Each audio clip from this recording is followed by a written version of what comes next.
नमस्कार साथियों, कैसे हैं आप सभी। आशा करता हूं कि आप सभी स्वस्थ और मस्त होंगे। आप सभी का मेरे YouTube चैनल आराध्य होम केयर में हार्दिक स्वागत है।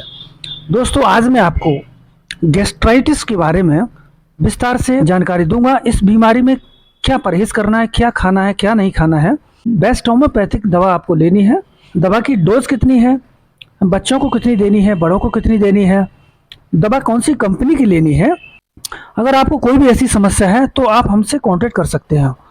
तो चलिए दोस्तों, वीडियो को शुरू करते हैं। गैस्ट्राइटिस एक पाचन विकार है जिससे पेट की परत में सूजन और जलन क्षरण शामिल होता है। यह अचानक, तीव्र या पुरानी हो सकती है। गैस्ट्राइटिस के लक्षणों में पेट में दर्द, मतली, उल्टी, सूजन, भूख न लगना, पेट भरा हुआ महसूस होना शामिल है। कुछ मामलों में गैस्ट्राइटिस से रक्तस्राव हो सकता है, जिसके परिणाम स्वरूप उल्टी या गहरे रंग के मल में रक्त आ सकता है। गैस्ट्राइटिस के सबसे आम कारणों में एच पाइलोरी जीवाणु संक्रमण और एस्पिरिन, आइब्रुफेन जैसे नॉन स्टेरॉइड्स इन्फ्लेमेटरी दवाओं का दीर्घकालीन उपयोग है। अगर आपने दर्द निवारक गोलियां ज़्यादा दिनों तक ली हैं तो आपको गैस्ट्राइटिस होने की संभावना ज़्यादा रहती है। लगातार या गंभीर लक्षणों का अनुभव करने पर व्यक्तियों को उचित मूल्यांकन और व्यक्तिगत मार्गदर्शन के लिए चिकित्सा की सहायता लेनी पड़ती है।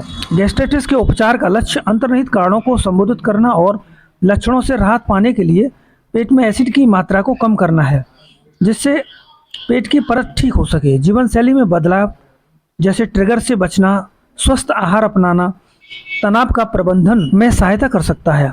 चलिए दोस्तों, मैं आपको गैस्ट्राइटिस के लक्षण क्या होते हैं, कौन कौन से ऐसे सिम्टम्स होते हैं जिससे हम यह जान सकते हैं कि हमें गैस्ट्राइटिस की समस्या हो गई है। गैस्ट्राइटिस का तात्पर्य पेट की परत की सूजन से है। सूजन पेट के एसिड और एंजाइम के सामान्य उत्पादन को बाधित कर सकती है, जो भोजन के टूटने और पाचन के लिए महत्वपूर्ण है। परिणाम स्वरूप गैस्ट्राइटिस से पीड़ित व्यक्तियों को निम्नलिखित लक्षण महसूस हो सकते हैं: पेट में चुभन वाला, जकड़न वाला दर्द, परिपूर्णता का एहसास, भोजन के बीच या रात में पेट में जलन या महसूस होना, एसिड रिफ्लेक्स के कारण सीने में जलन महसूस होना, डकार आना, भूख की कमी, पेट फूलना, हिचकी, समुद्री बीमारी और उल्टी, दस्त।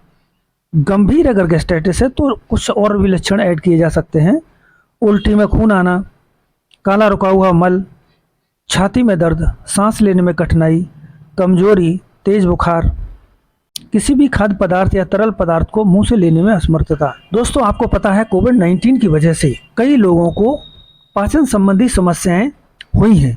पहले से मौजूद गैस्ट्राइटिस या अन्य पाचन समस्याओं वाले व्यक्तियों को यदि COVID-19 से संक्रमित हो जाते हैं तो प्रतिकूल परिणामों का अनुभव होने का अधिक जोखिम हो सकता है। गैस्ट्राइटिस मोटे तौर पर दोस्तों दो प्रकार का होता है। एक तीव्र जठरशोथ या गैस्ट्राइटिस पेट की परत की अचानक सूजन की विशेषता है, जो आमतौर पर जलन या संक्रमण के कारण होती है। इसमें मतली, उल्टी, सूजन, गैस, वजन कम होना, भूख न लगना जैसे लक्षण होते हैं। सरल उपचार और अंतर्निहित कार्ड को हटाने के आमतौर पर लक्षणों को तुरंत समाधान होता है। दूसरी है जीर्ण जठरशोथ या तीव्र गैस्ट्राइटिस। यह पेट की परत की अचानक सूजन की विशेषता है, जो आमतौर पर जलन या संक्रमण के कारण होती है। यह लगातार निम्न श्रेणी की सूजन और पेट की परत को नुकसान संदर्भित करता है, जो अक्सर एच पाइलोरी संक्रमण से जुड़ा होता है। क्रोनिक गैस्ट्राइटिस वाले लोगों में अक्सर कोई लक्षण नहीं होते हैं या केवल हल्के लक्षण होते हैं। लक्षणों में थकान या एनीमिया शामिल हो सकता है। गैस्ट्राइटिस पेट की परत की सूजन को इंगित करता है, जबकि एट्रल गैस्ट्राइटिस में विशेष रूप से एट्रल की सूजन शामिल होती है, जो छोटी आंत के प्रवेश द्वार के पास पेट का निचला हिस्सा होता है। चलिए दोस्तों, मैं आपको बताता हूँ गैस्ट्राइटिस के कौन कौन से कॉजेज होते हैं जिसकी वजह से आपको गैस्ट्राइटिस होने की संभावना हो जाती है। प्रमुख कारण और जोखिम कारक हैं। एच पाइलोरी संबंधित गैस्ट्राइटिस। एच पाइलोरी गैस्ट्राइटिस के सबसे आम कारणों में से एक है। यह पेट में Helicobacter pylori H pylori bacteria की उपस्थिति के कारण होता है, जो पेट की परत को संक्रमित करता है और सूजन का कारण बनता है। यह अक्सर दूषित भोजन या पानी से होता है। नॉन स्टेरॉइड एंटी इन्फ्लेमेटरी दवाएं, एस्पिरिन, आइब्रुफेन या नेप्रोक्सन जैसे दवाइयों को बार बार लंबे समय तक उपयोग करने से पेट की परत में जलन पैदा कर सकता है, जिससे एरोसिव गैस्ट्राइटिस हो सकता है। ये दवाएं पेट के सुरक्षात्मक तंत्र को बाधित करती हैं, जिससे सूजन हो जाती है। दर्द निवारक दवाओं का लंबे समय तक उपयोग करने से प्रोस्टाग्लैंडिन हार्मोन के नियमन को प्रभावित होता है। प्रोस्टाग्लैंडिस पेट के बलगम और गैस्ट्रिक एसिड को बेअसर करने वाले पदार्थों को नियंत्रित करने में मदद करते हैं। पर्याप्त प्रोस्टाग्लैंडिन के बिना पेट की दीवार एसिड से सुरक्षा खो देती है। स्टेरॉइड के साथ दर्द निवारक दवाओं का संयुक्त उपयोग गैस्ट्रिक अस्तर का हानिकारक प्रभाव को खराब कर सकता है। द्वितीय व अन्य कारण वायरस, एंटेरोवायरस, एपिस्टीन वायरस जैसे वायरल गैस्ट्राइटिस के कारण बनते हैं। परजीवी संक्रमण, क्रिप्टोस्पोरोडियम जैसे परजीवी भी गैस्ट्राइटिस का कारण बनते हैं। फंगल संक्रमण, कैंडियासिस जैसे फंगल संक्रमण भी गैस्ट्राइटिस का कारण बन सकते हैं। फंगल संक्रमण आमतौर पर कमजोर प्रतिरक्षा प्रणाली वाले व्यक्तियों में होता है। शराब, भारी या लंबे समय तक शराब का सेवन करने से पेट की परत को नुकसान पहुंचता है, जिससे व्यक्ति एल्कोहल गैस्ट्राइटिस के प्रति अधिक संवेदनशील हो जाता है। स्मोकिंग, धूम्रपान को गैस्ट्राइटिस के जोखिम कारक के रूप में पहचाना गया है। यह पेट की सुरक्षात्मक परत को कमजोर कर देती है और उपचार प्रक्रिया को खराब कर सकता है, जिससे सूजन का खतरा बढ़ जाता है। उम्र, गैस्ट्राइटिस किसी भी उम्र के व्यक्ति को प्रभावित कर सकता है, लेकिन उम्र के साथ जोखिम बढ़ता जाता है।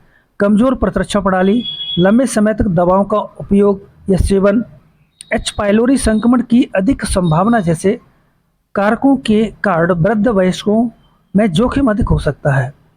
टेंशन, हालांकि तनाव सीधे तौर पर गैस्ट्राइटिस का कारण नहीं बन सकता है, लेकिन यह लक्षणों को खराब कर सकता है और स्थिति विकसित होने का खतरा बढ़ जाता है। दीर्घकालीन तनाव पेट एसिड के उत्पादन को प्रभावित कर सकता है और पाचन तंत्र के सामान्य कामकाज को डिस्टर्ब कर सकता है। ऑटोइम्यून विकार, कुछ मामलों में प्रतिरक्षा प्रणाली गलती से पेट की परत की कोशिकाओं पर हमला कर देती है, जिससे ऑटोइम्यून गैस्ट्राइटिस हो जाता है। इस प्रकार का गैस्ट्राइटिस कम आम है, लेकिन पुराना और गंभीर हो सकता है। प्रणालीगत स्थितियां, कुछ प्रणालीगत बीमारियां भी गैस्ट्राइटिस के विकास में योगदान कर सकती हैं। उनके कुछ की चर्चा नीचे दी गई है। गोहन रोग, एक प्रकार की सूजन आंत्र रोग है। वास्कुलिटिस, रक्त वाहिकाओं की सूजन। सार्कोइडेसिस, सूजन कोशिकाओं की वृद्धि। स्कैम या रक्त प्रवाह में कमी। पित्त भाटा, जब छोटी आंत से पित्त वापस पेट में प्रभावित होता है तो यह पेट की परत में जलन पैदा करता है और सूजन पैदा कर सकता है, जिसे गैस्ट्राइटिस हो सकता है। विकिरण चिकित्सा, विकिरण की उच्च खुराक से संपर्क में आना जैसे कैंसर के उपचार के लिए विकिरण चिकित्सा के दौरान गैस्ट्राइटिस का कारण बनता है। मोटापा, हालांकि मोटापा गैस्ट्राइटिस के लिए प्रत्यक्ष रूप से कारक नहीं है, फिर भी इसकी विकास के अप्रत्यक्ष रूप में भूमिका निभाता है। दवाई के साथ साथ अगर हम कुछ अपने आहार में या जीवन शैली में बदलाव करें तो गैस्ट्राइटिस से बच सकते हैं। एक स्वच्छ संतुलित पौष्टिक आहार समग्र स्वास्थ्य और प्रतिरक्षा की आधारशिला है। गैस्ट्राइटिस से बचने में मदद कर सकता है। साथ ही किसी भी विशिष्ट खाद्य पदार्थ या पेय पदार्थ की पहचान करना, उससे बचना महत्वपूर्ण है। फाइबर युक्त खाना खाएं। फ्लेवोनॉइड्स और एंटीऑक्सीडेंट से भरपूर फल, सब्जियां और पेय पदार्थ खाएं। विटामिन बी, कैल्शियम और प्रोटीन से भरपूर खाद्य पदार्थ जैसे बादाम, साबुत अनाज, पत्तेदार सब्जियां और का सेवन करें। जैतून का तेल, घी जैसे स्वास्थ्यवर्धक खाना पकाने में तेल का उपयोग करें। प्रतिदिन 6 से 8 लीटर फिल्टर किया हुआ पानी पिएं। क्या नहीं खाना है? परिष्कृत खाद्य पदार्थ जैसे सफ़ेद ब्रेड, पास्ता, चीनी, तैलीय मसालेदार भोजन का सेवन नहीं करना है। सफ़ेद चीनी और चीनी से बनी वस्तुओं का भी सेवन नहीं करना है। शराब, कॉफ़ी और कार्बोनेटेड पेय जैसे पेट में जलन पैदा करने वाले पदार्थों का सेवन नहीं करें। अत्यधिक एसिड उत्पादन और पाचन पर दबाव रोकने के लिए अधिक खाना न खाएं। NSAID यानी दर्द निवारक दवाइयों का अत्यधिक लंबे समय तक प्रयोग न करें। आमतौर पर दर्द से राहत के लिए उपयोग किया जाता है। जब गैस्ट्राइटिस की बात आती है तो मनुष्य इसका मुख्य अपराधी है। दूषित भोजन करने से बचें। मार्केट का सामान खाने से बचें। पैक्ड फूड खाने से बचें। एनिमल फूड खाने से बचें। ये भी जितने भी आपको जो परहेज बताए जा रहे हैं, इनका परहेज करेंगे तो आपकी गैस्ट्राइटिस ठीक होने की संभावना रहेगी। तो चलिए दोस्तों, अब मैं आपकी कुछ इसको बेस्ट होम्योपैथिक दवा आपको बताता हूँ कैसे लेनी है, क्या करना है। चलिए, सबसे पहली दवा है नक्सबोमिका 30। इसको 2 ड्रॉप आपको शाम को लेना है, खाली पेट लेना है और आधे घंटे पहले कुछ नहीं लेना है। दवाई के आधे घंटे बाद भी कुछ नहीं लेना है। दूसरी दवा है एसिड ऑक्जेलिकम 30। इसकी 2 बूंद आपको सुबह लेना है, खाने से पहले खाली पेट लेना है। तीसरी दवा है आर्सेनिक एल्बम 30। इसकी 2 बूंद आपको दोपहर में लेना है, खाली पेट लेना है। चौथी दवा है हाइड्रेस्टिस मदर टिंचर, इसके आपको 20 बूंद, आधा कप पानी लोगे उसमें 20 बूंद डालोगे और 3 बार पीना है, सुबह दोपहर शाम, और सिप बाई सिप करके पीना है। और पांचवी दवा है R10, ये R सीरीज की दवा है, जर्मन की होम्योपैथिक दवा है। इसकी आपकी 10 बूंद 3 बार लेना है, गुनगुना पानी लेंगे आप, उसमें 10 बूंद डालेंगे और सुबह पीना है, दोपहर को पीना है और शाम को पीना है।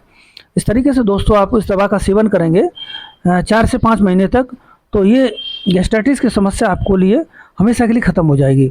यह दवा आपको जानकारी के लिए उपलब्ध कराई जा रही है, इसका सेल्फ मेडिकेशन न करें। आप सभी के द्वारा मेरे चैनल को सपोर्ट करने के लिए तहे दिल से धन्यवाद करता हूं दोस्तों। तो चलिए दोस्तों, अगर आपको वीडियो कैसा लगा, अगर अच्छा लगा हो तो लाइक, सब्सक्राइब और शेयर करें। धन्यवाद।